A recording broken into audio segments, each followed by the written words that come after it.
મિત્રો દેશી લાઈફમાં તો ફરમાં આપનું સ્વાગત છે અને હું છું આપનો મિત્ર નથુભાઈ ભોજિયા. મિત્રો ફરી એક વખત ગુજરાત 4 ફાઉન્ડેશન જીરું એમાં આપણે દવાનો છંટકાવ ચાલુ કરી દીધો હોય. જો મજૂર બે જીડ્યા છે મન કરીને દવા છાંટી દઈએ, કારણ કે હમણાં આવે છે લગ્નગાળો અને આ વસ્તુમાં એવું છે જ્યાં જરૂરિયાત હોય ને તો મજૂર ના મળે અને આપણે કંઈક પણ કામ હોય તો આપણે એમ થયું કે હાલો એક રાઉન્ડ મારી દઈએ. અને આમાં રાઉન્ડ માર્યો એને આપણે લગભગ 12 દિવસ જેવો 10-12 દિવસનો ટાઈમ થઈ ગયો છે તો એક મારી દઈએ. અને આમાં પ્રોબ્લેમ એક બે ત્રણ વસ્તુના છે. એક તો લીલો પીળો હુકારાનો પ્રશ્ન છે, આપણે બે જગ્યાએ ચાલુ થઈ ગયો છે.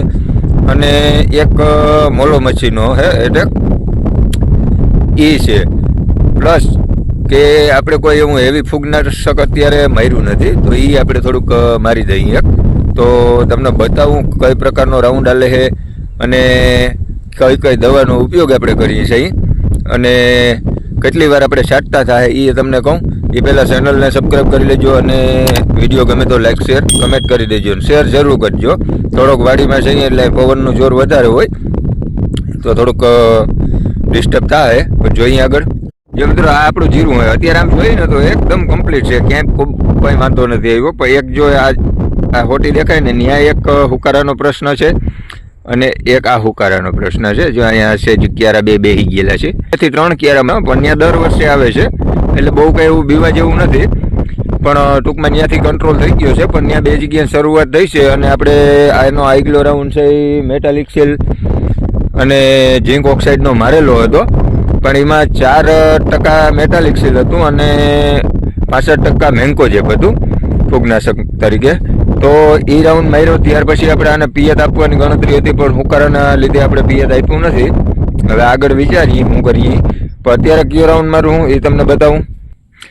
આપણે ગયા વખતે મેટાલિક સેલ 4% માર્યું હતું, આજુ વખતે 35% છે, પણ પ્રમાણ ઓછું ટૂંકમાં જરૂરિયાત મુજબ મારવાનું. અને હુકારા માટે એ એક આ વસ્તુ છે અને ઓલી વખતે આપણે ઝીંક ઓક્સાઇડ માર્યું હતું ભેગું કે થોડીક નરવાઈ રહે અને મૂળનો વિકાસ ને તાકાત વધે. આજુ વખતે આપણે વેલિડામેશન બરાબર, આજુ વખતે આપણે વેલિડામેશન 3% આનો ઉપયોગ કરીએ છીએ ભેગો વાયરસ રોકવા માટે હુકારાનો. આ છે હુકારાની. અને આપણે મોલો મચ્છી છે એના માટે ડિફોન્સ બરોબર. હવે આ છે આમાં 2 કન્ટેન આવે છે, પાયરીપ્રોક્સ અને ડાયફેનાઝોન. આ 2 કન્ટેન આવે છે. આના ભેગું છે ને આપણે એક ભેગું વસ્તુ નાખવાની છે, એ છે આ સ્ટીકર બરાબર. કારણ કે આને નકરી સાટ્યું ને તો આમાં શું થાય છે કે રિઝલ્ટ ઓછું આવે અથવા જે કોન્ટેક્ટમાં આવે ને મહી એ મરે. પણ જે અમુક ટકા ક્યાંક રહી ગયું હોય, આપણે છાંટતા હોય સ્પ્રે કરવામાં અમુક છોડવામાં રહી ગયું હોય ને કે મહીને ઉડ્યું ના હોય એ ના મરે. તો એવું છે કે આ દવા છે ને ઝાડવામાં છોટી ગઈ હોય એની માથે મહી આવે અને સૂંઘવાનો પ્રયાસ કરે એટલે એ ઝેરીને ચડી અને મરી જાય. એટલે એ આ સ્ટીકરનું કામ એ છે. મહીની દવા માટે સ્પેશિયલ સ્ટીકર ભેગું નાખો ને તો રિઝલ્ટ 100% 90% મળે, નકર 50-60% જેવું મળે. અને આ છે ગેલેલિયો ઓનમીરા.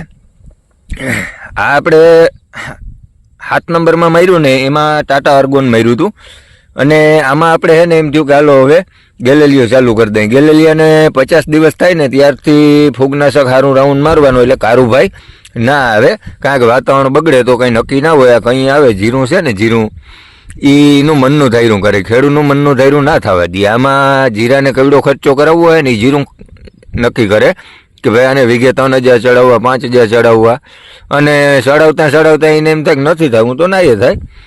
તો આ બધી વસ્તુ એવી છે. અને આપણે આ રાઉન્ડ આજુ વખતે 4 જાતની દવા નાખીએ છીએ ભેગી.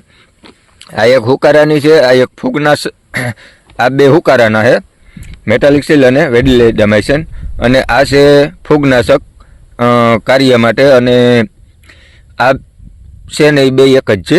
આ ભેગું સ્ટીકર છે અને મોલો મચ્છીનું છે. કારણ કે મોલો મચ્છીનું આપણે થાયોમેક્ઝમ માર્યું હતું પણ એ વહેલા માર્યું હતું અને ત્યારે મચ્છી ઓછી હતી, અત્યારે થોડીક વધારે છે. તો ભેગું એક રાઉન્ડ લઈ લઈ. અને જે આ 2 મિત્રો છે આપણે અંદાજિત 400 ફૂટનો છાણા છે એમાં 1 ઉથલ મારવાની એટલે 800 ફૂટથી પંપ ખાલી પાટડામાં. એટલે જીરાને થોડુંક શું છે ભેજે મળી જાય અને દવાઈ સારી રીતે છોડવો નીતરતો જાય એટલે સારી રીતે દવા પણ સ્પ્રે થઈ જાય. તો અત્યારે હજી 3 પંપ છે, હજી વીઘે આપણે 3 થી 3.5 પંપ જેવું થાય, પણ આના પછી હજી 15-20 દિવસ પછીના જે રાઉન્ડ આવશે ને એમાં વીઘે 4 પંપ જેવું કરવું છે. જેમ વધારે ભેજ જળવાઈ રહીએ ને એમ જીરા માટે ફાયદો, અને રોગ જીવાતને ફૂગનાશક છે ને એ આખું કવર બનાવી લઈએ, એટલે જેમ બને એમ જેમ જીરું વડું થતું જાય એમ તેમ પંપ વીઘે વધારવા. તો મિત્રો વિડીયો કેવો લાગ્યો એ કમેન્ટ બોક્સમાં જરૂર માહિતી આપજો, અને વિડીયો સારો લાગ્યો હોય તો શેર પણ કરજો, કારણ કે ગેલેલિયો હવેથી ચાલુ કરી દેવાનો, કે ગેલેલિયો ના કરો તો કોઈ પણ બીજા એવા સારા રાઉન્ડ છે એના ફૂગનાશકના એ ચાલુ કરી દેવાનું, કારણ કે હવે જીરાને દાણા ભરાતા હોય ને એટલે એમાં સેફટી જરાક વધારે સારી. તો મિત્રો મળીએ.